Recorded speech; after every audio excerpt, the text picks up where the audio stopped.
On a tous des données personnelles en tant qu'entreprise qu'on gère, mais ça peut être des données du personnel, ça peut être des clients, les fournisseurs, mais ça peut aussi être des données d'usagers.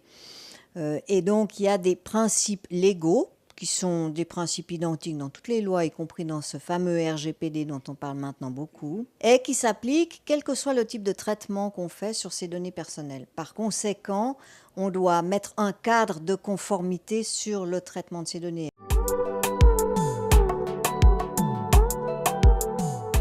Qu'une entreprise qui accepte de se mettre en conformité, qui voit l'importance des enjeux dans le traitement des données personnelles et puis qui prend ce fameux chemin de la conformité sera jamais amendée. Moi, j'ai été préposée cantonale, donc je sais bien comment les autorités de surveillance raisonnent et puis surtout agissent. Et donc, les entreprises récalcitrantes ou qui prétendent ne pas être impactées par ces réglementations, là, ben, évidemment, elles risquent des sanctions, c'est clair. L'objectif des autorités de surveillance n'est pas de sanctionner.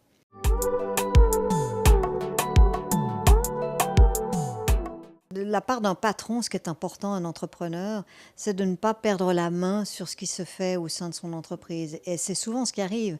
Il peut avoir, par exemple, dans son entreprise ou autour, un système de vidéosurveillance qui est là à bon escient, mais dont il ne sait plus, lui, le dirigeant, finalement, comment les données collectées sont traitées, combien de temps elles sont conservées, est-ce que ce système est en conformité ou est-ce qu'il est peut-être disproportionné. Et le dirigeant qui perd la main, à mon avis, là, il a ses responsabilités légales qui sont vraiment en jeu.